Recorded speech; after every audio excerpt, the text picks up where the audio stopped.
Hello everyone, this is part 51 of What If Naruto Was in Anbu at 6, and I hope you guys enjoy this video and to like, to subscribe, to share, and check out the playlist, to see more comment down below. Now let's start the intro. They call me a god. They call me a god. They call me a god. Join my membership, the perks are great. It's in the description. The village people bustled around them, on their everyday comings and goings. Simple, comfortable lives. Makes you feel out of place, don't it? She asked, looking up to her blue-skinned traveling companion as he smirked down at her. Sorry, what? I was a bit distracted. He gave a snort, a strange, half-laugh kind of sound. I said, makes you feel out of place, doesn't it? Not as much as you, I imagine. She answered, daring a quick look to the people around them, most of whom stared at the blue-skinned 7-foot-tall man at her side. Kisam's only response was to look at one of the village girls, and smile his patented, savage, be-thirsty, feral grin, complete with a hungry leer in his eyes, causing the girl to make tracks, real quick.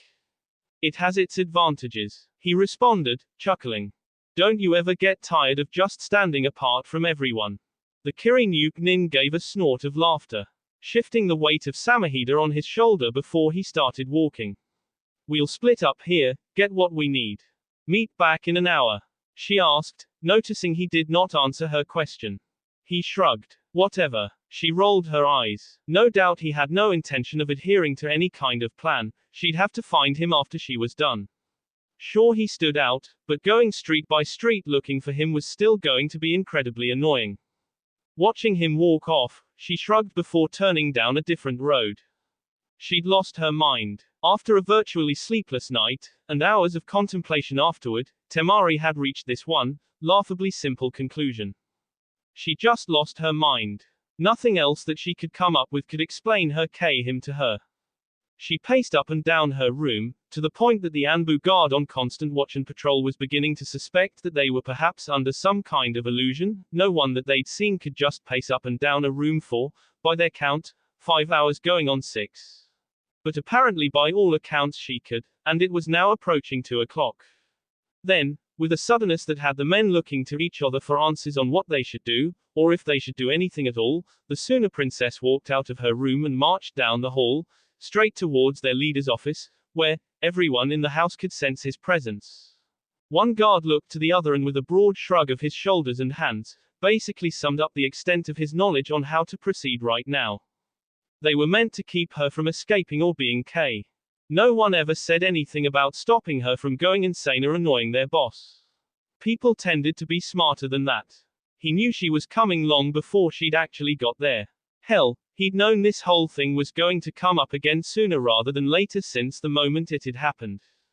That did not mean he was fully prepared to meet this situation in its entirety when she came barging through his door, opening the sliding door with enough force to make it shake in its tracks. All right, look, were the first words she said, allowing him the luxury of proverbially sitting back and watching the whole debacle unfold until he was ready to take part. She began to pace back and forth, eyes looking everywhere but right at him. He listened carefully to her words. I don't know what in the hell came over me last night, she began.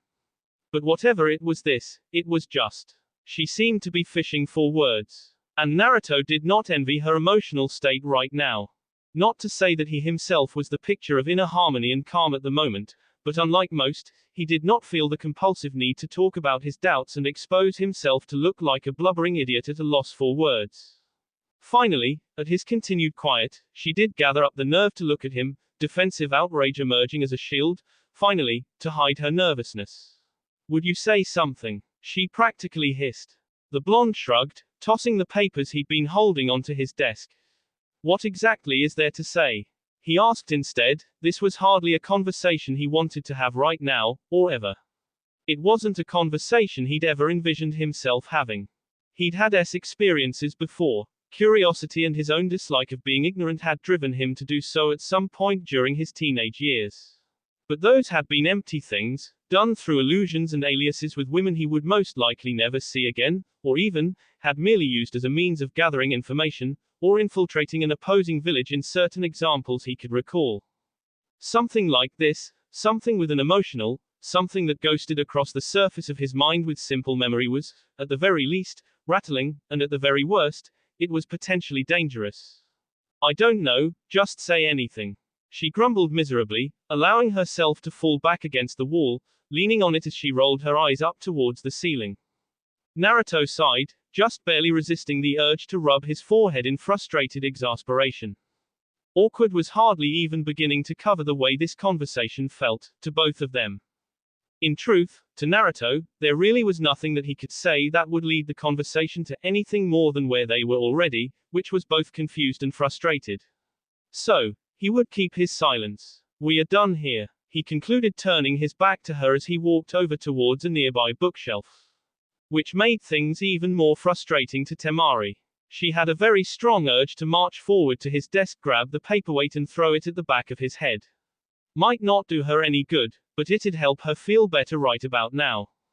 She was not leaving here until something happened, even if it was just her annoying him and getting under his skin. Something was going to happen with this conversation, he would not just brush it, and her, off like he did with everything else. Just answer me one thing, she called out, satisfied when he turned to look over his shoulder at her. She smirked a little. Why'd you run away last night? Raising an eyebrow, he echoed her question, his voice conveying his disdain for her presumption. Run away. Shrugging, her smile grew just a little bit more. What would you call it? He scoffed, but before he could get a word in edgewise, Temari continued. If she wasn't going to get the answers or the progress she wanted, at the very least she was going to have this. Was the Demon King so frightened by a woman that he just marched off with his tail between his legs? She may have gone too far too quickly, because after a second's pause he turned around, eyes now fixed on her as he stalked forward, intent in his stride. It was enough to make the taunting smirk that had adorned her beautiful face falter and her body tense up as she pushed herself off the wall, standing straighter. He walked until she was forced back to the wall again, so close she could almost feel the warmth of his body against her own as he leaned over her. She placed one hand on his sea, a useless notion to be sure, but almost instinctive. It was all she could do really, her other hand clenched into a tight fist at the lack of a weapon on her right now. She looked up as he reached out, the thumb of his left hand tracing her jawline as he leaned down.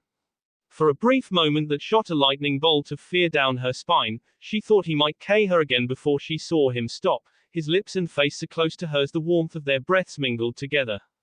I will answer your question if you will answer mine, he said, sky blue eyes staring straight at hers with almost electrifying intensity.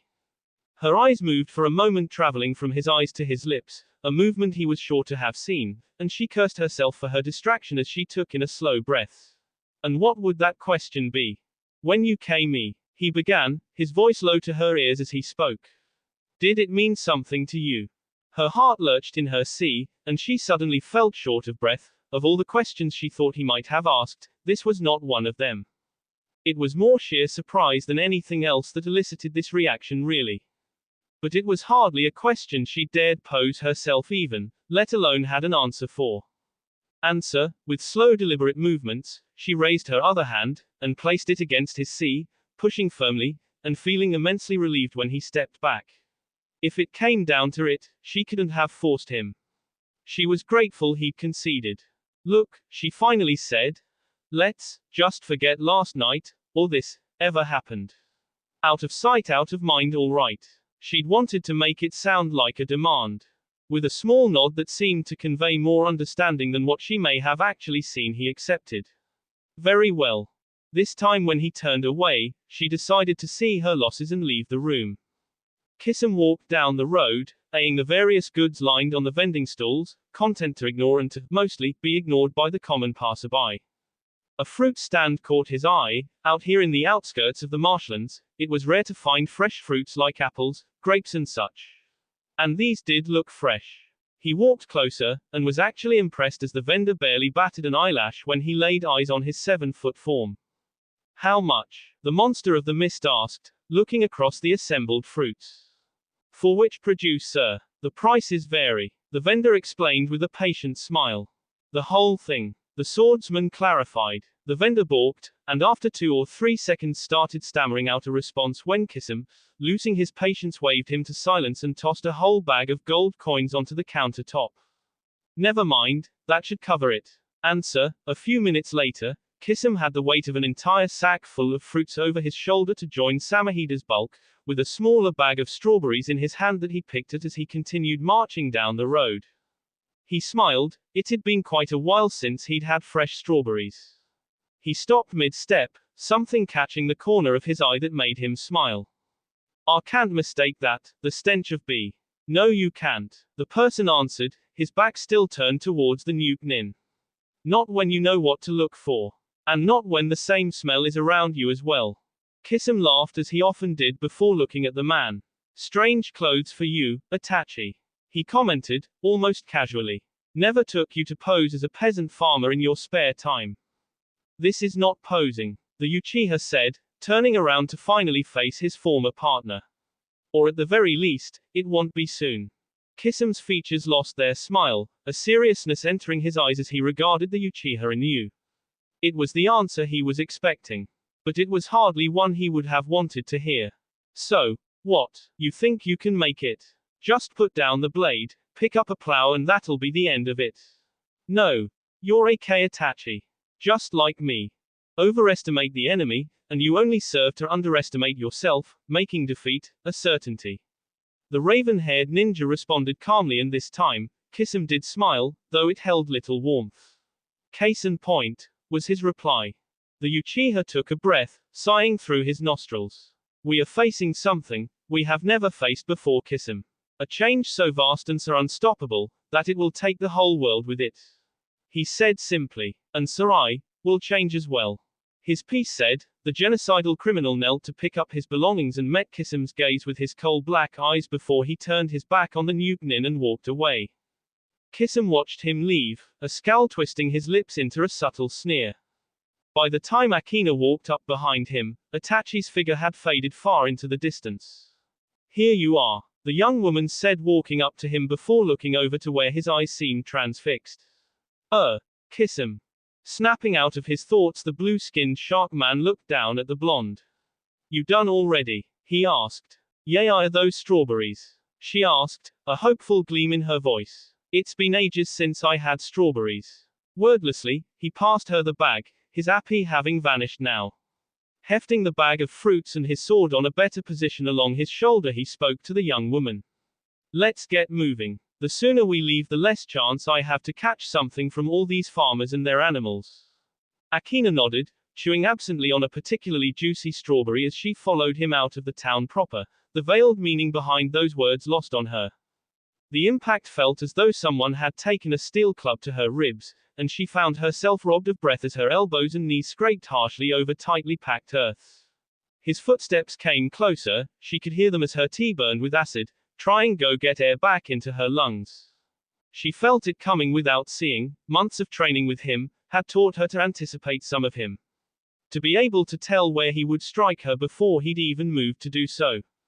Her arm caught the brunt of it, but she was not strong enough, his shiness across her forehead, her own forearm smacking her over the bridge of her nose as her head recoiled and her body followed to have her land on her back.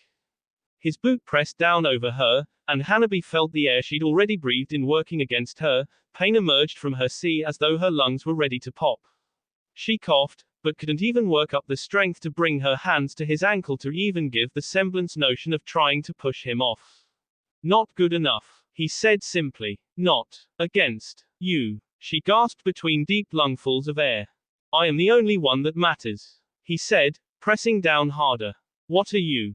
I cough. I am the edge of the sword, she said, reciting the words, glaring up at him with white eyes. Empty words, he said before pulling his foot away, allowing her to breathe a little easier. He turned and left, voice reaching her over his shoulder. We are done today. She sighed, half in exhaustion, half in relief, but did not find the strength to pick herself up from the floor where she lay just yet, more content in panting lungfuls of air that made her sea heave. A shadow passed over her face and her eyes snapped wide open with a shot of fear running down her spine at the notion that they were not in fact done for the day. But her fears were unfounded, as the only similarity the lord of these lands had with the person currently kneeling over her was the shock of blonde hair atop their heads. Are you all right? With a start, the Hyuga matriarch realized just who this was. She'd seen her before, of course, at a distance, down the halls, passing through a room, and heard of her certainly. No one in Konoha today that hadn't been living under a rock for the better part of a year hadn't heard of Sabaku no Temari, the princess of Suna that was currently held as the Demon King's captive. She even more so. Her sister had been her main guard once. She tried to sit up now, striving not to show weakness in front of this stranger at her side. Temari placed her hand on her back, helping her, and Hanabi cursed her quietly as she did. Then, the Suna princess hand held out something for her, a canteen, sloshing with water, and Hanabi felt her eyes narrow in suspicion. After a moment, Temari must have seen the accusation there, because she unscrewed the cap and took a long drink. No one around here trusts anyone, she said simply, her voice exasperated, and Hanabi almost willed herself to say no to the offering. But her tea was dry, her head throbbed, the metal taste of dried bee was bitter in her mouth, and she just ached everywhere. From dozens of brutal hits that had struck her across her body, from fists and kicks that bruised, and day after day it just seemed harder and harder to pull herself from the bed every morning, because despite all the pain she could not tell if she was getting any better, not against him. She would try her hardest every time, using all her speed and all her skill, but it was never enough. She could scarcely land a blow, let alone achieve a victory. She took the water, and as the cold liquid touched her lips, felt herself gulping down mouthfuls of it. Water rarely tasted this good. When she pulled the canteen away, her panting renewed, her lungs burning from the lack of air as she drank, she was surprised to find it almost empty before Temari removed the weight from her fingers. I'm Saba. I know who you are. Hanabi interrupted, her voice and features apathetic. The Suna princess seemed to stare at her a moment before she spoke, tone-laced with dry sarcasm. Your sister was a bright ball of energy too. Don't speak of her. Hanabi all but hissed. Just telling the truth, and she's not a saint. So speaking of her, in my book, is allowed, Temari said simply. Besides, considering the state you're in, you're not in much of a position to stop me. The clan head seethed, all but willing the Suna woman at her first, callous, statement, but unable to do anything due to the truth in her second. Temari looked her over then, a frown creasing her brow as she shook her head. This is getting ridiculous. What are you talking about? She asked, though thought that she may already know the answer. Look at yourself, she said, as though that answered the question. This has been getting steadily worse and worse. You can't even stand right now. What do you care? Hanabi asked before she began to lift herself onto her feet, partially out of the desire to be away from this place, partially out of the desire to prove the woman wrong. Suna ninja give a damn every once in a while, even for enemies, as opposed to this place where people barely give a damn about friends. There was bitterness there, a poison in her words whose true source would be lost to all but a few others besides herself. Hanabi would have disputed that, but stopped herself at the last moment. All things considered, whatever words she said would ring rather hollow in this place, here where only servants graced the halls to clean, and even the Anbu who guarded it, and the prisoner within, wished to scarcely fall beneath its shadow. She'd save her breath. Without preamble, Temari stood up with her, hooking one arm beneath hers as she helped her to her feet.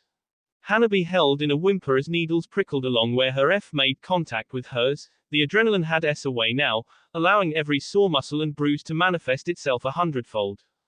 Again, Temari shook her head. Ask him to ease up a bit next time. You aren't a machine like him. The words in her mind came to her unbidden and unchecked, emerging without effort. No, I am the edge of the sword. He'd lost count of how many times he checked the components of his armor, troubleshooting and retrofitting, sometimes disassembling them entirely before putting them back together, well-oiled and greased, just out of sheer boredom. Monkey walked over to him, mask and cloak obscuring his face and body as he gave a bow of his head. Kankuro-sama, he greeted. Say what you've got to say. The puppeteer answered, not taking his eyes off the massive gauntlet of his armor that rested on the floor in front of his crossed legs. Gutted and with its parts spread out in front of him. Monkey hesitated for a moment before he seemed to gather his resolve. Kankuro-sama, the men are restless and nervous. The more time we linger here, the greater the risk of detection is. Just how much longer does Kazekage-sama intend for us to waste our tea? My brother, Kankuro interrupted, firmly as he looked to the Anbu's masked face. Does what he must, when he must. And you will remain here as long as he deems needed. Are we clear? The Anbu bowed his head in what was obviously a reluctant nod. Perfectly, Kankuro-sama. Good, he said simply before turning back to his work. Now tend to your duties. Dismissed, the Anbu turned and left, and despite his words, Kankuro couldn't help but share some of the man's reservations. Looking towards the summit of a small hill, he saw Gaara sitting there in a lotus position, the same seat he'd occupied in meditation for the last 2 days. He didn't know what Gaara was doing or just why exactly he was having them waste time like this, but he trusted his brother to know what was best. Their waiting here when they could have attacked days ago didn't sit well with him, and he was sure it was causing much more nervousness in the men than what Monkey had shown. An idle mind is a wandering mind, they said.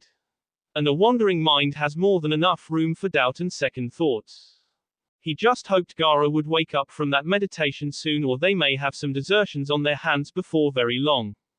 When Hanabi woke that morning, it was to stiff muscles and an aching back, all but groaning as she lifted herself from her bed and made ready for the day ahead of her. She spent her morning in the study, reading and signing forms, what few there were since the branch house and main house status quo had been dissolved. If for no other reason, that alone would have been enough to earn her grade towards Hinata for leading her rebellion. She remembered little of her father. A combination of both the lack of age at the time of his death, and the fact that she and he had never really had time for one another. Her father had always been stuck in this office from what she heard and recalled, the mediating between branch and main house members requiring much more politicking and bureaucracy than what was currently present. There had been registration, approval for seal drawings, accreditation once the seal was done, appeals and pleas for a member of the branch to ascend to the main house for previous honors during his or her career, or once he or she became of a sufficient age where they would not be venturing out of the village again, even reports of events or duties conducted within the Konoha proper. These days, all she had to sign were mainly the reports and forms of a Hyuga clan's missions and duties in service to the rest of Konoha. Even in doing that alone, however, she found herself almost ready to collapse onto her desk today when the final paper was signed and stamped. No, Hyuga household matters could run themselves. What she was really not looking forward to, besides her training again tomorrow, was the other half of Hinata's duties. Hinata had been, for all intents and purposes, one of the highest-ranked commanders of Konoha's ninja. She oversaw nearly all of Konoha's standing military operations and reports. Jiraiya, she'd heard, was in command of the Black Ops and espionage branches. So many logistics. Standing forces inside of Konoha, standing forces outside of Konoha, current perishable supplies, current non-perishable supplies, resources available, weapon reserves, number of Junin, number of Chunin, number of Genin, estimated simulations on how quickly these forces could be assembled, estimated simulations on how quickly these men could be deployed in the event of an attack or a forced march, border patrols, guard detail. The lists went on, and on, and on. She didn't know how the hell her sister had managed this while looking as though no hair was out of place day after day after day. She didn't know if she should be bitter at having this massive responsibility falling onto her shoulders, or if she should be grateful that she didn't have to oversee the logistics and status reports of the other villages under their command as well. The door to the study opened, and in walked Tokishio, an old man, formerly of the branch house, who also fancied himself the clan's physician, since he'd been such before Konoha had a standing hospital. He'd also been one of her many tutors, one of the few who still lived, and his long years had certainly taken their toll. He still gave advice, not that many listened, but gave advice all the same. He walked in, leaning so heavily on his cane she was afraid the thing might break beneath his weight. Some of the others, he wheezed out with a voice, wizened and breathy. Heaven help her, but she almost thought that mothballs would expel from his mouth soon. Said that, you weren't feeling well, young Hanabi. It's just exhaustion, Tokishio-ji. She said, trying to smile a little in reassurance. I'll be fine. Exhaustion, you say? Then perhaps, he straightened in front of, what was now, her desk. It would be best, if I send a messenger to inform, Hokage-sama, that you are not. No, she barked out, not able to stop herself from interrupting him. The old man eyed her for a moment, scrutinizing her, and she suddenly felt as though she was 6 years old and was caught daydreaming again. I understand that it must be a privilege, and a unique honor, to have personal training from one such as Hokage-sama. However, I must advise against you hurting yourself so foolishly. I am fine Toki Shioji, she said, standing up and walking around her desk with purpose. Speaking of my training, in fact, Quickly, his cane rose up with impeccable speed and precision. She was so surprised by the burst of movement by someone whom had never even been a ninja, that her hand didn't rise until it was too late, and the rubber end of the cane poked her along her ribs. It hurt, a lot more than it should have. It was a light touch, but it felt nonetheless as though someone had jabbed her instead, hard. If you are so exhausted that you cannot stop an old man from touching you, and in such pain that a mere graze makes an expression like that grace your face, then you will only hurt yourself in training. You will be staying here, confined to your chambers. To say that she gave him a look of disbelief would be too kind. You're sending me to my room. Oh, I am going to do more than send, he replied, smiling in good nature. 4 Hyuga clan members suddenly entered the room and lined up at the door, looking at the Hyuga matriarch with some nervous, yet glib expressions. She looked to Tokichiro. Are you kidding me? You have pushed yourself day after day after day, since the death of Lady Hinata to fill her shoes. And, of course, some of the other members of the house, wish you to know that you will be taking a day off. To rest, he answered, smiling. I have duties, which will not set the house ablaze if they need to wait for 24 hours to be set straight. She sighed, and though she was putting up a brave front, a small part of her had, she would admit, been looking for an excuse. He may push her harder in their next session, but one day of rest sounded so good that her mind was almost already made up. Did you really have to make a show with guards? She asked. Leave an old man indulge in his theatrics, he grumbled. Besides, the Lady Hinata always said you were stubborn, and I happen to agree. Kakashi sighed tiredly, rubbing his forehead as he tossed the sheets of paper onto the desk in front of him and placed his head into his hands, elbows resting on the table. He didn't get paid enough to do paperwork. The knock at his door thankfully distracted him, and he almost heard the gratefulness in his own voice when he spoke. It's open. The doors parted, admitting Kurenai and Toshiro, the youth standing armored with his twin axes. Kurenai, with nary a weapon visible on her, stood in contrast to him. Kakashi sighed, leaning back into his chair. Good to see you both, he said, meaning it. Toshiro bowed, Kurenai offering a nod of her head. Kakashi smiled a bit beneath his mask, trying to think of a way to phrase his next question before deciding to just see right to the chase. Well, I don't do beating around the bush, so, Toshiro, the question is simple, and I need an honest answer. Guan's adopted son nodded. Hatakai-sama. Kakashi reached down to a drawer and pulled out a scroll, the edges blue, and the seal of Kiri over it. If I offer you sponsorship to take command of Kiri in its entirety, would you accept?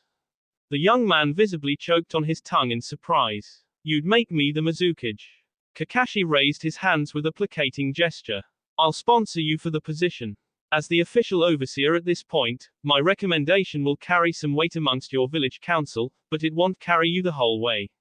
The fact that you trained under Ginchiko and Guan also gives you a great degree of trust among the ninja force. He paused, looking to the boy's still shocked eyes before continuing. In truth, there are others who are contesting the La, and they are each just as strong, if not stronger than you are. But Naruto trusted Guan, and by proxy, he now sees you as the suitable replacement. Because of my relation? Toshiro asked, an edge in his tone that Kakashi could easily relate to bitterness. Still, he wouldn't lie to the boy. Yes, he answered simply. Guan and Ginchiko were the 2 ninja from Kiri he knew best. They fought in many battles together, as you well know. He's fought beside you as well. And though he does not know you nearly as well, and you had something of a disagreement in one of the border skirmishes against Kumo, he threw a pointed look at Kurenai. You being Guan's son is enough to grant you enough trust for him to place Kiri in your hands. The only people you'd answer to is the attending overseer, and of course, Naruto himself. For a long while Toshiro said nothing, merely stood there as his gaze was turned away from the copy nin, and Kakashi was content to wait for the response. My father was a great man, the youth eventually said, but I will not live, or rise in his shadow. Now is your chance to break out of it. Kakashi said in response. You will be the Mizukage if you're chosen. It will be you leading your country, and it will be you that the people will come to know, just as well, if not, more than your father given time. He was wavering at his words. The position of power was tempting enough, but Kakashi knew he would need a bit more of a nudge. Would you trust someone else with this responsibility? Would your father trust anyone but you and Ginchio with it? He'd hit the nail on the head, and Kakashi chose to ignore the existence Kurenai's disapproving look at his manipulation. Tushiro's mouth opened and closed, fishing for words. The copy nin chose to speak before he found them. You don't have to answer now. Think on it. Another moment of hesitation, then the youth bowed and left the room. When he was finally gone, Kurenai turned her ruby-red eyes onto him, glaring with disapproval. Don't you start, he warned before she could begin the reproach that was just burning on her tongue. She rolled her eyes. Using his father, Kakashi. I do what I have to. He shot back. Tushiro is the only one that can take control of Kiri. The only one. Or the only one that can be easily manipulated. The copy nin his forehead in exasperation. What would you have from me, Kurenai? Just let one of the other candidates step into the office, to have Kiri suddenly turn on us during a decisive battle with Suna, if they're secretly dissenters, prolonging this war for another decade. The genjutsu mistress gave a huff through her nostrils, sitting onto the chair in front of his desk and keeping her silence. Which translated to him as her knowing that he was right but wouldn't betray her convictions by saying such. He looked at her, dark raven hair, falling about her shoulders, red eyes glancing out towards the village through the window as the midday sun shone on her face. I should admit, he began, hesitating. That, you were right though. About what? She asked, turning her sight back to him. About me. And about Naruto. He said, lacing his hands together and placing them in front of his mouth as he leaned forward. You were right. I should have helped him, should have spoken to him after Hinata's. His jaw visibly worked beneath his mask, his next words almost bitter in his tea, as truth often was. I was a coward. She looked into his lone visible eye and asked. And, what will you do about it then? I will do my duty here. He answered, his voice filled with a determination she hadn't heard from him in many years. And when I go back to Konoha, I will speak to him. I will do what I was too afraid, and stupid, to do before. She nodded, a smile tugging at her lips. I'll look forward to our return then. I won't, he answered truthfully. But, I'll do what's right when we eventually get back there. His fist was intercepted by her hand, the flawless form of the Hyuga kata taking over in reflex as she redirected the force of his blow harmlessly to the side, leaving him open before he spun around, elbow raised, and felt the satisfying thud of his F finding the side of her skull. She stumbled, falling onto one knee, with one hand on the ground helping to keep her from falling completely, the other hand clutching at her own head. He took 2 steps away, back to the default starting position as he allowed her a chance to recover. His thoughts raced at his words, remembrance carrying him back. You were absent for the last session. She took a moment to respond, clearing the cobwebs from her addled brain. I'm sorry, I was not feeling well. He remembered this day, a day after he'd ventured, strayed from the world built for him. A day when his childhood curiosity had proven too insistent and his discipline too weak. He remembered this day well, and what was done to ensure there would never be a repeat performance. He moved fast, much faster than he'd ever deigned to do so during their training periods to date. She may have been able to block the hit had she been prepared, or at the very least, roll with the strike. But she was neither prepared for such an attack after he'd moved away, nor did she have the mind to do so with the, all too recent blow to the head. This time, his fist found her jaw squarely, and he only just managed to check his strength to avoid breaking the bone completely. Your enemies will not wait for your convenience. He all but snarled out the words to her, glaring with contempt as she spat out B and began to pick herself up off the floor, dazed. Stars danced across her eyes, and his hissed words were almost drowned out by the ringing in her ears, and the pounding across her temples. She didn't even hear his footsteps approaching her before another punch hit her, sending her head whipping to the other side until her end cracked with the whiplash. He picked her up by her clothes, lifting her until he held her half a foot off the ground. She just moved to strike his tea with a Juoken blow in reflex, a move that may very well have been fatal with the amount of power she'd put in there when his third strike dug into her stomach, the air leaving her lungs in such a rush the edges of her eyes darkened. She struggled to retain consciousness as horrible pain bloomed across her entire torso. He would have hit her again, but for the shadow that fell over their heads. He pushed the Hyuga away, leaping back just in time as a smooth gash opened up where he'd been standing, rocks and faint dust kicking up as the Suna princess landed, standing between himself and his foolish student and charge. That's enough, she yelled, reaching down behind her and pulling a lone kunai from Hanabi's weapon pouch as the Hyuga woman panted, in too much pain to do much more than simply lie there. He grit his teeth. For many weeks now she'd been watching him teach Hinata's younger sister, staying at the edges of their training field, as far removed as possible. He'd allowed such indulgence because he'd seen no harm in it. Evidently he'd been wrong. The woman did not know the meaning of overstepping her boundaries. This does not concern you. I am not going to just stand there and watch while you beat her to an inch of her life so you can prove a point. She responded, fiercely. And I won't just sit by anymore and watch you do to her the same things that were done to you. His demeanor turned livid and he couldn't help the shout that was his response. The things that were done to me have kept me alive. They robbed you of life. She attacked him then, the kunai blade lighting up with a flare of wind chakra as she swung. He skirted under the strike, stepping within her guard as he grabbed both her wrists and spun her around so her back was to his sea, her arms crossed over her stomach as he held her wrists at her side, tightening his hold around one until she was forced to drop the kunai in her hand. And what gives you the right? He said, his breath against the curve of her ear, his heartbeat, strong enough to be felt against her back. What gives you the right to sit in judgment of me? The venom in his words was not as surprising as she felt it should have been, and neither was the sorrow that she felt at it. Because what was done to him was monstrous. And they created a monster. What was done to you was wrong. And so was its result.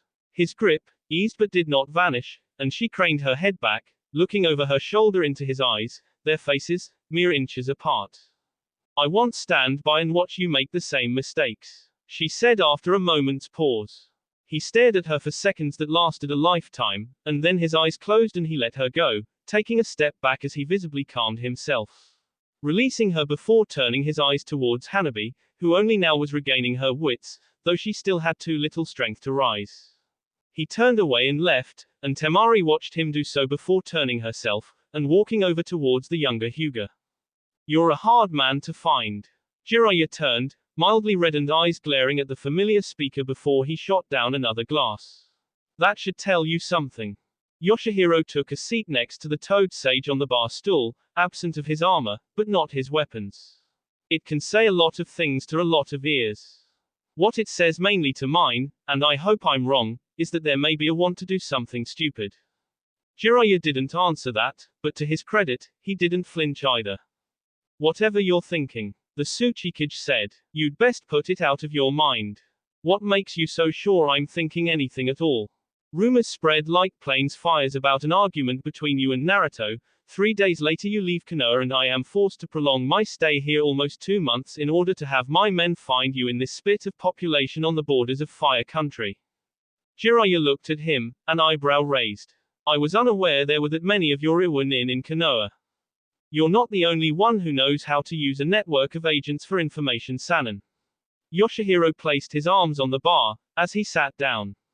The Tsuchikage shook his head as the clerk walked up and asked him if he was gonna have anything. The two men sat in silence for a while making sure no one was really listening to them before Yoshihiro resumed the conversation. Now, I'm going to ask you again, put whatever thoughts you're cooking up, out of your mind. Jiraiya seemed to mull over his next words before finally choosing to voice them. I can't help but think that I was wrong 10 years ago. He said at length. Whether you were wrong or not doesn't matter anymore.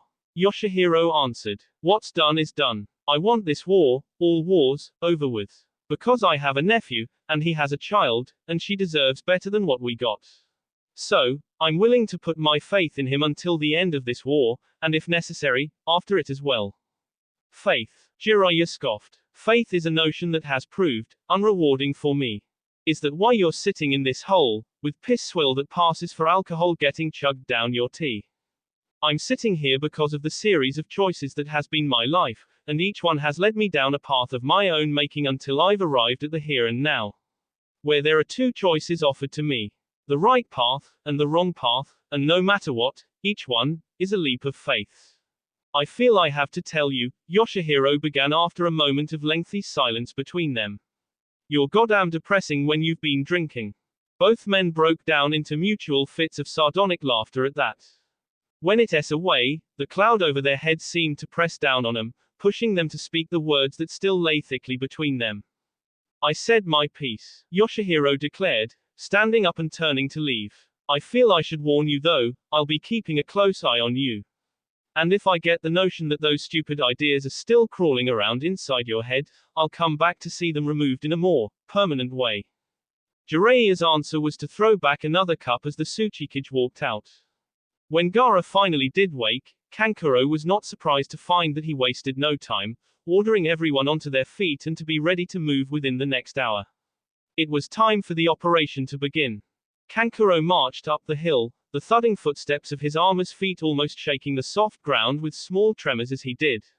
The visor helm retracted, allowing his face to remain perfectly visible as he looked down at his much shorter brother's mop of red hair as he knelt on the ground, hands running over something he could not see. Last chance, he said, though more as a joke than a real reminder, knowing that they were well past that point already. Can't turn back from here. Don't want to, Gaara said, standing to his full height as he stared up at his older sibling. Kankuro looked at him, a severeness in his gaze as he spoke again. You're sure? Gaara took a deep breath through his nostrils, resolve burning bright behind his green eyes. We have opposed him at every turn. But he has gone unchallenged, long enough. Kankuro nodded, and with a mental command, the helmet visor of his suit snapped into place, revealing the familiar T-shaped S that guarded his face. Well then, he said with a crack of wooden fist against wooden fist. First B. Gaara nodded. First B. He stood on the balcony of his office, the faint breeze his cheek as he overlooked the village, still attempting to put the encounter from that morning out of his mind. Unfortunately, it was an exercise that was proving fruitless, and had been doing so all day. It was now approaching dusk, with the rays of light from the sun beginning to gather their signature shades of orange and red as the star dipped ever closer towards the horizon. The door to his office opened with a creak, and he didn't need to turn to know it was Suzume, here to drop off the last of the day's paperwork. Behind him, the woman placed the relatively small stack of folders on his desk before bowing, though he could not see it. Naruto-sama, if you won't be needing anything else, I'll be going home now. Her voice was polite as ever, and when he chose to speak, he was only mildly irritated by the fact that he'd done so without thinking first. His mind fled him far too often these days. There is one thing. Sir, she asked, with only the faintest surprise. I would ask you a question. He said, and I would have your honest answer. You need not fear reprimand of any kind. If she was puzzled before, her curiosity now was clawing at her own imagination. Then, what is the question? Would you say that I am a man or a monster? Her stomach dropped, and her heart seized itself in her sea with shock. Her voice emerged as little more than a squeak. What? It is a question that has been in circulation as long as I have been in power, and I would have your answer to it now, Suzume. Am I a man, or a monster? He didn't look at her, he only continued to stand, looking out towards the village as he posed this, from her perspective, dangerous question. She took in a breath to calm herself, and remind her body that she did in fact, need to breathe, before she spoke. I said I would have the truth from you. He see her off, the whisper that was his voice enough to silence her. So think very carefully of your answer and do not speak in haste.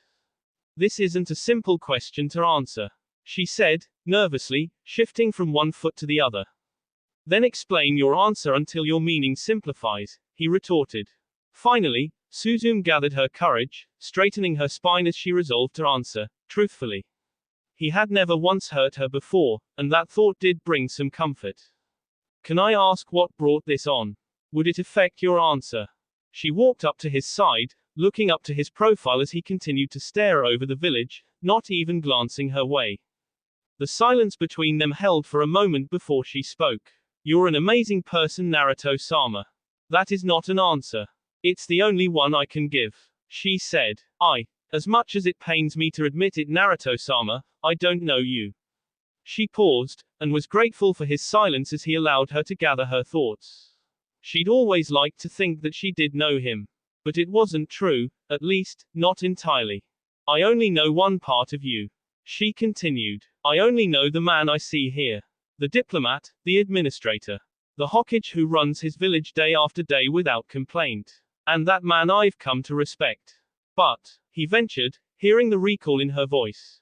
But, she said, hesitating again, looking over his face for any sign of his anger, at displeasure over hearing this. I have never seen the other person, have I? I have never been on a battlefield, fighting, and then suddenly finding him there.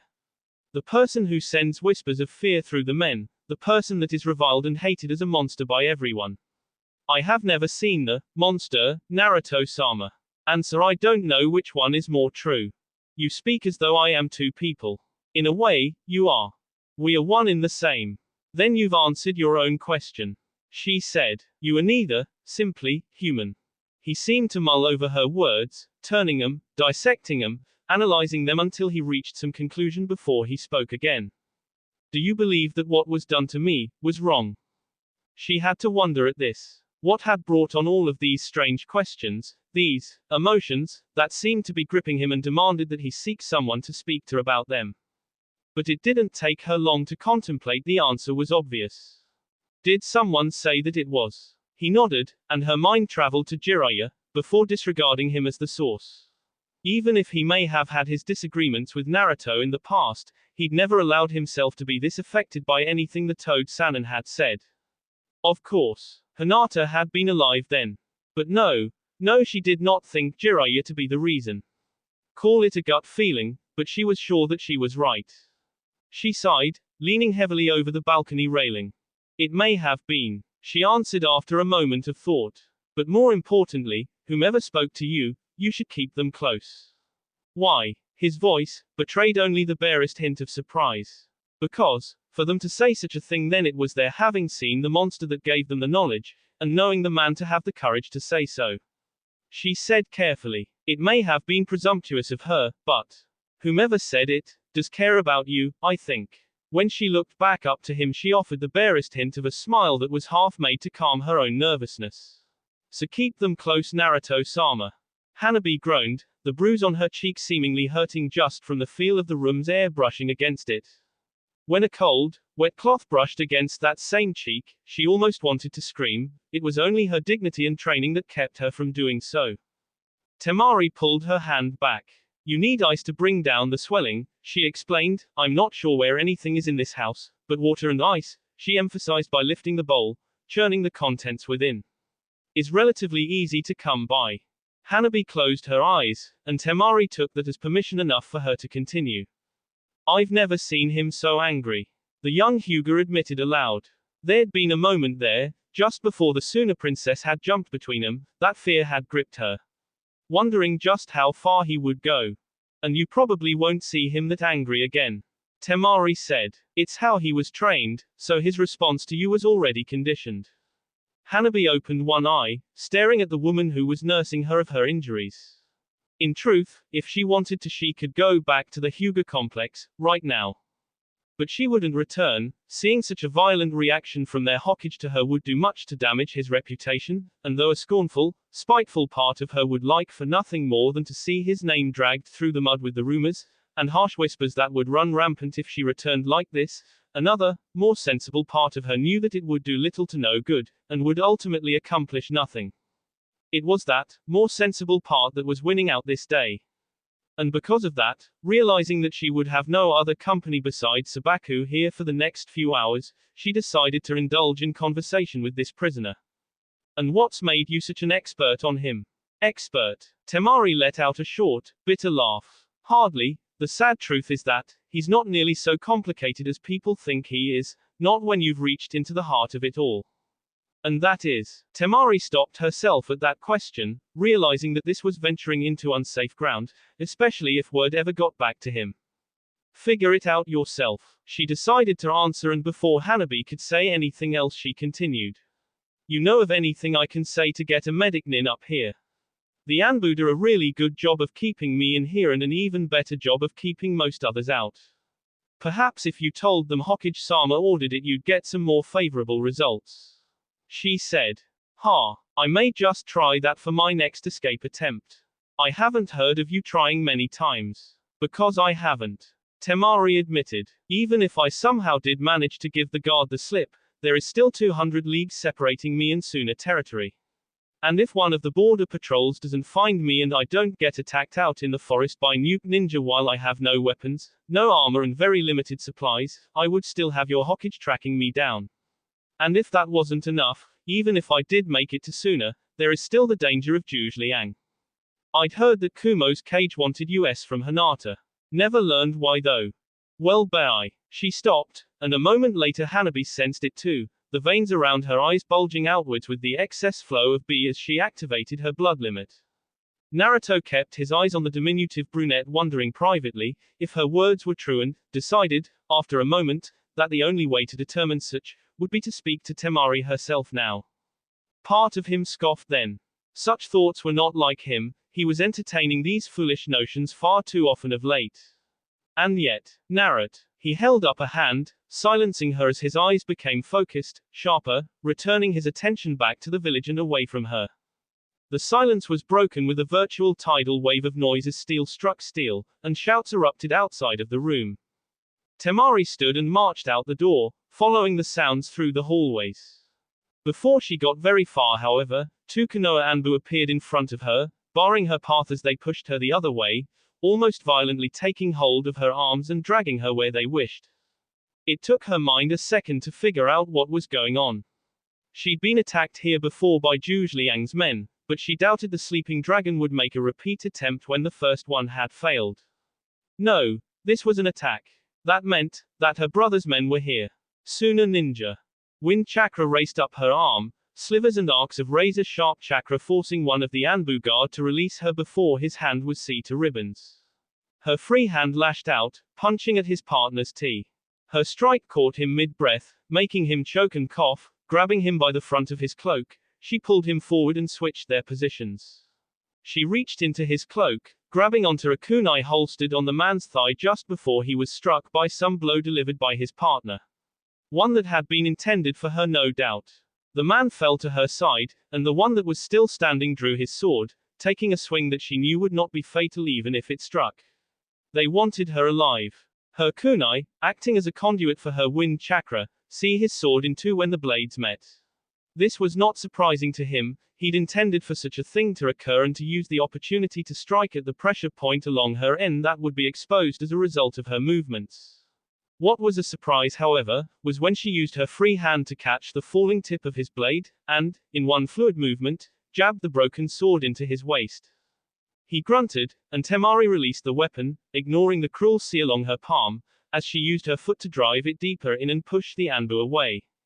He fell with a cry of pain, hissing his breath between his teeth, and Temari spun around in that moment, and delivered a kick to the back of the other Anbu's head, making damn certain he was unconscious. She turned to leave, ready to head towards where she could hear the fighting, only to find in her way, none other than Hyuga Hanabi, Byakugan eyes activated as she glared at the Suna princess. Temari narrowed her eyes, gritting her teeth as she took her weapon into a defensive stance. Get out of my way. You're not in any condition to stop me. Wordlessly, Hanabi assumed her own stance, and Temari was struck by just how similar she and Hinata actually were in that moment. She could almost swear the elder Hyuga's ghost was staring her in the face. She opened her mouth to say something more when the Hyuga attacked. Temari ducked under her spin kick and leapt over the sweep kick that followed. Hanabi's hand shot upwards, palm open in a strike that would send a bolt of chakra straight into her lung if it hit. Temari curled her body, hands grabbing onto the Hyuga's wrist and using it to twist herself up and over the younger woman's body. Hanabi would have spun around to strike again, but the pain from tender ribs flared to life as she began the movement. And the moment's hesitation allowed Temari enough time to land and kick out at the younger woman. The heel of her foot solidly into the base of Hanabi's N, sending her skidding down the hallway floor. Temari stood straight, only to be forced to duck again under Hanabi's strike as the younger woman practically lunged as she recovered her footing. Her form was sloppy though, fueled by either desperation or anger, and so even though Temari had left herself open, the Hyuga had left herself in the same state as well. Temari twisted, and lashed out with a kick, feeling her hip joint pop and a spike of pain shoot up her leg in protest to the awkward movement, but it still connected onto Hanabi's stomach, knocking the wind out of her as she was sent sailing upwards before falling flat on her back. Temari scrambled back to her feet, watching as Hanabi clutched at her stomach, eyes scrunched up in pain as bee bubbled up from her mouth and seeped between her teeth. The Suna princess knew she hadn't hit the younger woman that hard, and so she could only attribute it towards some damage that had been caused by Naruto earlier that she, or perhaps, neither of them had detected fully. She took a step closer, almost driven to the younger woman's help before she stopped herself, realizing where they now figuratively stood once again. Temari. Her head snapped to her right, down the hall where a massive suit of wood and metal lumbered towards her, footfalls sending tremors through the floors. Kankuro? She asked, barely able to truly believe that her little brother had come here. Here, practically to the jaws of the beast to rescue her. Then, squeezing his way past their brother, Gaara shot forward, running towards her so fast she could barely comprehend the sight of him as well before he had wrapped her up in a fierce hug. She hugged him back and, unbidden, the tears stung her eyes, his familiar scent of sandalwood, barley leaves and the barest hint of ink and parchment, coming to her like an old friend. He breathed against her shoulder, and she thought she felt him shake as he spoke. I'd thought you were S. She swallowed, emotion clogging her voice before she successfully pushed it back down. I'm not. She answered, almost laughing in her happiness. I'm right here. Their previous reunion had been too wild, too hectic as they'd been forced to fight the criminals of the Akatsuki. Only now, here did the two have a moment to breathe before being thrown back into the fires again. Kankuro waddled up next to them as Gaara pulled away to look her over more carefully.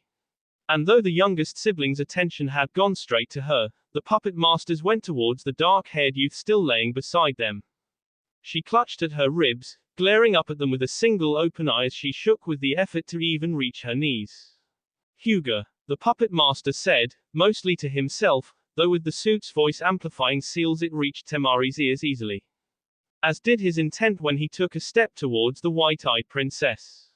Temari reached out, grabbing her brother by the arm with enough force to halt him where he stood. No, she cried. Gaara looked at her curiously, but Kankuro did not. He'd seen her show compassion for the Devil King himself back at that freezing hellhole up in the north. He'd hoped it was perhaps a one-time thing, but now it seemed. Fine. Gaara's words brought him back to the present. You sure? He asked. This is a Hyuga, no matter what rank they have, they're dangerous. He suddenly wished he'd told Gaara about Temari's apparent Stockholm syndrome. That way his brother would make informed decisions rather than perhaps adhering to Temari's requests. Now, both of those things would be made in sentimentality. Still, the middle of an operation was not the time to have a conversation of this nature. He would keep his silence. Opening a compartment along the left hip of his suit, Kankuro reached down pulling a scroll free from its confines. As the ensuing puff of grey smoke dissipated, Kankuro's gauntlet fist held out a great war fan towards his younger sister. I thought you may have missed this one. Temari took the weapon, almost sighing as the familiar weight settled on her arms. Gaara placed his hand on his sister's shoulders and smiled, his heart uplifted now that she was well and truly back. The Kazekage looked to Kankuro. Come on. It's time for the next part of this. Temari started. What? We're going to attack the village itself. No. He answered. We aren't doing anything. Kankuro and I will continue on. You are taking this. He gave the fan in her hands a firm rap with his knuckles. And you are leaving, back to Suna. I'm not leaving you to fight alone here. She yelled with indignation and anger. I am not losing you again and that's final. He responded, and, before she could get another word in edgewise he spoke towards their armored brother. Come, we have little time. And it was true. He would have wanted to make damn sure Temari was well and truly gone from this place before leaving her. But speed was their friend in this fight. If they took too long then their losses would outweigh the gain. The Kazekage prayed with all his heart that she would listen to him. The village alarm rose like a tide, steady and sure, the horn gaining in pitch and decibels as it drowned out all other noise. A second later he saw the previously calm village come alive with activity as ninjas moved to collect their orders and civilians rushed from their homes in panic to reach the shelters. What's going on? Suzume asked in alarm. 4 Anbu marched into the Hokage's office, bringing both occupants' attention towards them before settling on the captain as the man stepped forward. Hokage-sama, the village is under attack. Suzume gasped even as Naruto stepped forward. In what direction? How many? Multiple perimeter guard in sectors 8, 13, 5, 7, and your estate have raised alarms before falling silent. He paused, pressing 2 fingers over his right ear. I am now getting confirmed reports that enemy ninja have entered the village. By the scale of this, I'd say no less than 150 to 200 enemy nin. Your orders, sir. Scramble Anbu teams 1 through 7, along with teams 12 and 19. Deploy them to their respective areas. All Genin and Chunin are to be escorts for civilian evacuation and Junin are to join with the Anbu and are subject to their command. The Anbu captain bowed and turned to leave. Captain. He stopped. Sir. Naruto grabbed Suzume by her arm, pulling her forward before gently pushing her towards the captain. Take her to the shelter. She is to remain safe, and unharmed. Escort her yourself. Do I make myself clear, Captain? Yes, Hokage-sama. Naruto watched as all of them left, closing the door behind them before he turned his eyes back to the village below. Already he can hear the sounds of battle beginning to sift through the coming night's air. Kunai blades sank into the sifting grains of his sand shield, falling to the floor moments later as gravity took its toll. With a wave of his hand, Gaara sent that same sand a moment later to crush his attacker. He felt the man thrash as he screamed, clutched in the sand's embrace. Gaara tightened his fist, silencing him with a grimace before leaping off to the next rooftop, where he could hear the whine of Kankuro's servo motors as he fought whatever Konoha nin he'd found. He arrived in time to see his brother punch a Chunin through a wall, the sickening sound of crunching bones, cracked through the air as the massive fist struck home. Kankuro looked up, torso pivoting to do so. Brother, is this spot good enough? Gaara only needed to take a moment. No, we need to get closer. We need to get to at least 30 meters. His brother nodded, then turned sharply as nearly half a dozen Anbu appeared near them. Gaara felt himself tense for half a second before he realized their masks placed them as Suna ninja.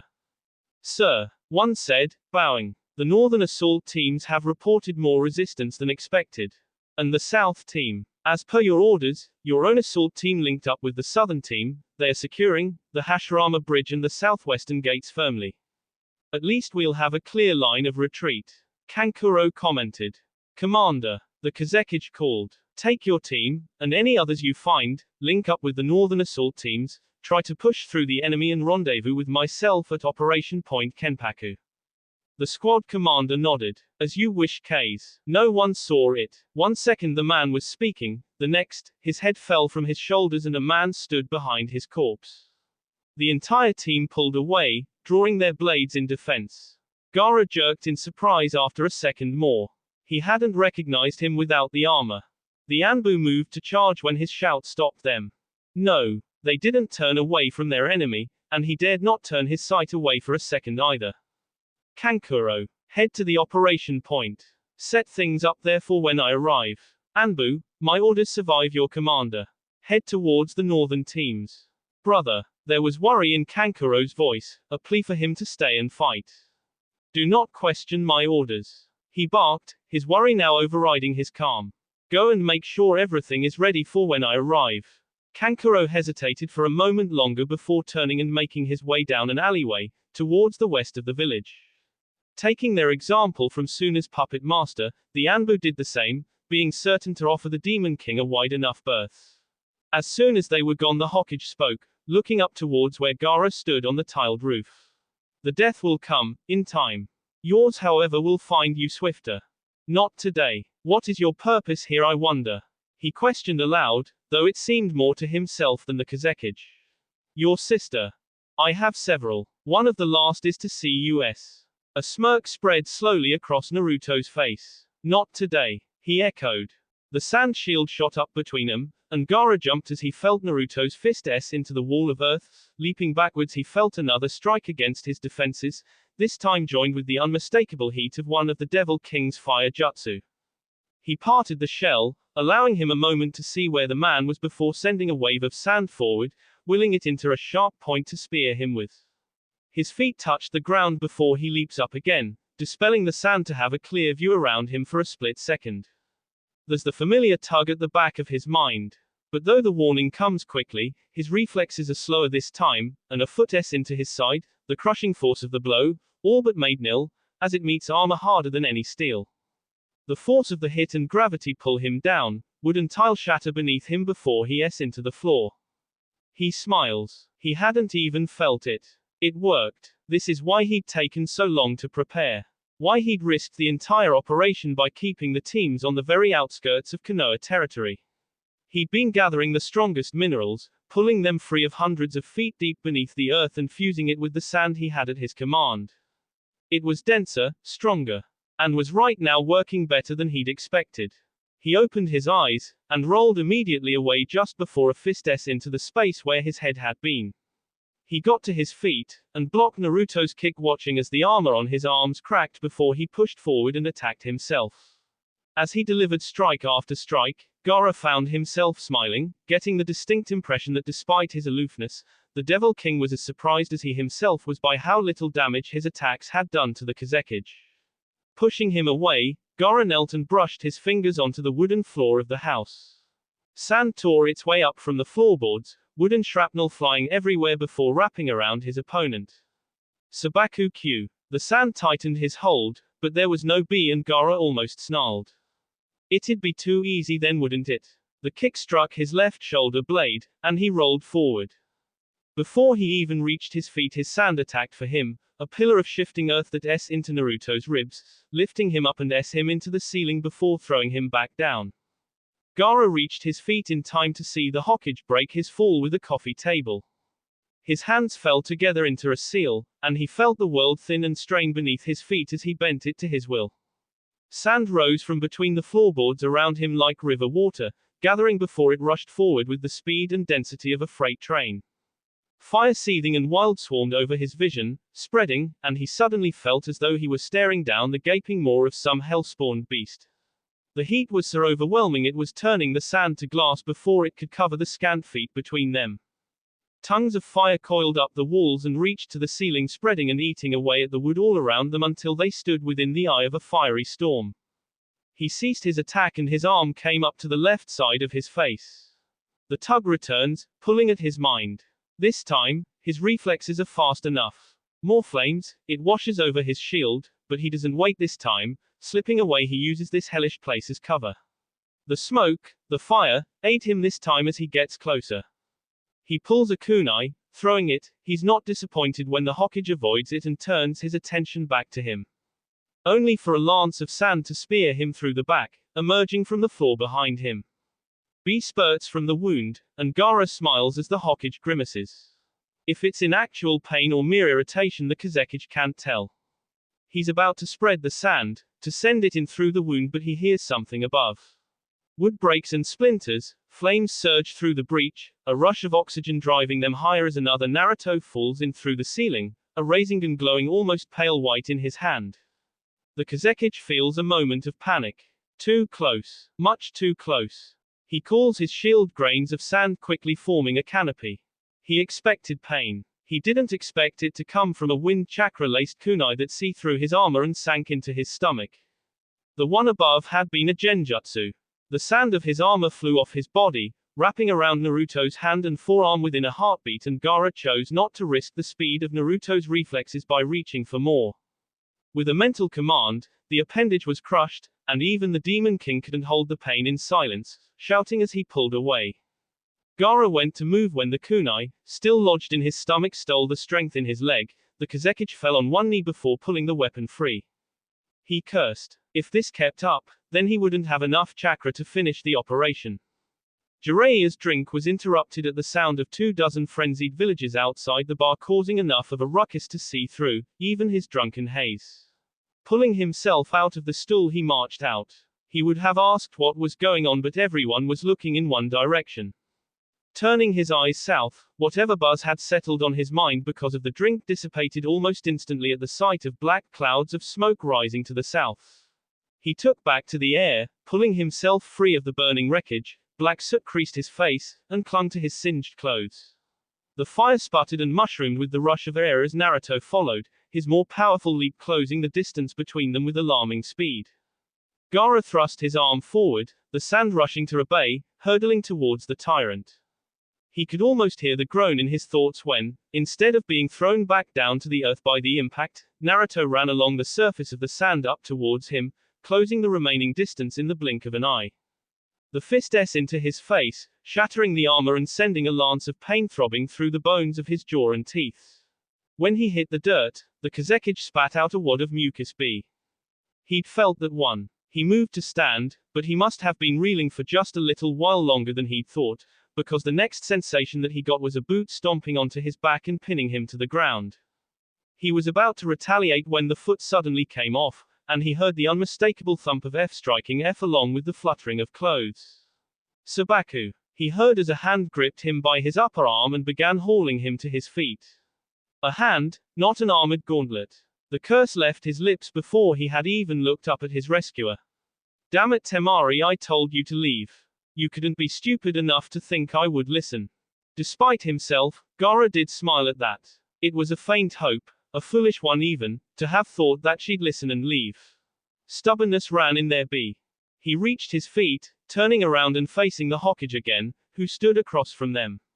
Soot marred his white clothing while B caked his right sleeve, and the shoulder where he'd been Red droplets stained the dirt of the village road beside his shoes. When Naruto rushed forward to attack, Gaara struck low. Temari swung that massive fan of hers high as spears of sand jutted from the ground. The Hokage jumped, momentum carrying him over the sand as he twisted backwards in mid-air, the fan's cast iron frame almost brushing against his face before he righted himself and landed between the two. With a shockwave of chakra, the two Suna ninja were bodily pushed aside, 4 to 5 steps. Gaara would have wondered at the surprisingly weak attack if he wasn't suddenly under attack again a second later. At the other side of the street, a second Naruto rushed towards Temari. Launching a punch the woman's way, he wasn't surprised when his fist struck the folded fan. Leaping over the woman to land at her back, he turned, only to realize her time in captivity had not dulled her battle sense overmuch. She pivoted on her heel, opening the fan in the same motion as she swung it at him in an upward swing. He vanished from her sight just as the weapon would have into him, appearing again just a few feet above her. She felt the wave of chakra over her head as she leapt back. Seconds before, the earth where she'd been standing rippled as though it had been hit by some massive blow. A wind breakthrough, she realized. A weak one. She wondered, with what she would only phantomly relate to worry, if he was really that injured. She hesitated for only a second before attacking again, a crescent of wind carving its way through the distance between them. With a wave of his own hand, the attack was dispelled with one of his as he fell back to the ground. She flared the fan fully open, taking to the sky in a gust of self-made wind. Naruto made no move to stop her ascent, watching her through glacial eyes as she swung her weapon with a battle cry. They'd be invisible to some others, dozens of small blades through the very air, carried through the wind and guided by her will as they rushed towards him. He moved fast, jumping from one house to another, taller one, avoiding more of her attacks as he reached the roof of the tallest home. He leapt straight at her, heedless of the danger. There was a moment, a window in which Temari could almost see the future. One more swing, with all of her energy, power and chakra driven behind it, powering it. The war, the Devil King himself, ended in a single moment. She hesitated, her hands frozen, her grip on the fan hurting her fingers as time slowed before her. Then he was on her, arms wrapping around her body and holding her tightly. She struggled, both of them falling now back to the earth. Stop. She obeyed, freezing at the whisper of the voice that fell across her ear, a whisper nearly lost in the wind that rushed past them in their fall. Stop, he repeated, and she could swear she heard a plea in his voice. Don't fight me. You'll kill him if I don't. She protested. She pushed and pulled against him, almost ready to use another wind attack when he spoke again. Temari. The plea was unmistakable now, and her felt as though someone was crushing it between their fingers as the sting of frustrated tears clawed at her eyes. As they fell, faster and faster, closer and closer to the ground, her sure grip on the battle fan faltered, then vanished entirely. Lances of sand skewered the Demon King onto their points, dark B staining the grains as his L was drained from him. Then the construct dispelled in a cloud of smoke. A clone. His mind caught up with the fact, and fear and worry speared him through the sea. He spread his senses, waiting for another attack. But none was forthcoming. Oh no. His head swiveled to and fro, searching, and then rose to the sky as two figures descended. No. He rushed forward, losing sight of them as they fell below the line of roofs and ceilings. He ducked through the alleyways, jumping over trash and obstacles as he made his way closer. When he ran out into the middle of the road, he was sure they had fallen to he only found him. Standing there with his white cloak and B sleeve, blue eyes fixed on his green ones. And Gaara knew that somehow his sister was beyond his reach again now. His lips thinned and his features tightened, glaring back at the Devil King with the full hatred of a once peaceful man, and Naruto felt himself stand just a little straighter. Then the Kazekage turned and fled. Kankuro stomped across the square, pacing in agitation as the Anbu applied the last of the pre-made seals onto the designated locations. Worry twisted his gut for Gaara. He was anxious, and 1,000 scenarios passed through his mind's eye that portrayed the fates that his brother could have already met. Only hope and faith kept him there at this point. So when said brother landed at his side, dark cloak wrapped around his shoulders, he couldn't help but shout out his name, loud enough to catch the attention of the teens that were finishing their work. Kazekage-sama. Some of them yelled with him. Go, go. The redhead yelled, gesturing southwards with his arms. To the escape point now. Gaara. The Anbu obeyed, knowing what was to come. Kankuro watched his brother, and his brother turned his eyes back onto him. Go on, Kankuro. Save as many as you can. They're under your command for now. The puppeteer nodded. You'd better be at the rendezvous point like we planned, Gaara. It'd be an awkward conversation when we get back home if you don't. But Gaara ignored him, his face set in a determined scowl, and Kankuro knew there was little time to contemplate it before he turned and left his brother a second time. Gaara stood in the center of the square, standing with his legs about a foot apart from each other, his hands rising to a seal as he focused his chakra. He felt the seal beneath his feet pulse as it came to life, hidden now beneath the dirt of the square. His lips curled back into a faint sneer as he opened his eyes, finding the Devil King making his way closer when he did. He shifted his stance, subtly leaving his left side open to attack, hoping the Demon King's strength would breed the overconfidence the Kazekage needed.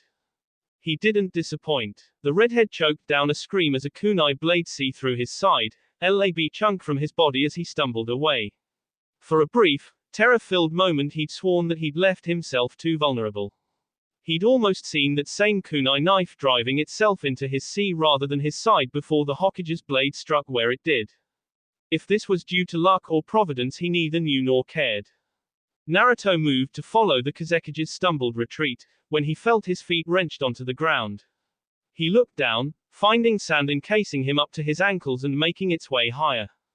With beads of sweat formed by pain beading his brow, Gaara took up another stance, forcing himself to ignore his injured side as he looked to the sky, hands rising as though reaching to grab something. The sand around his feet rose higher, and even with his strength, Naruto was not making quick on his escape.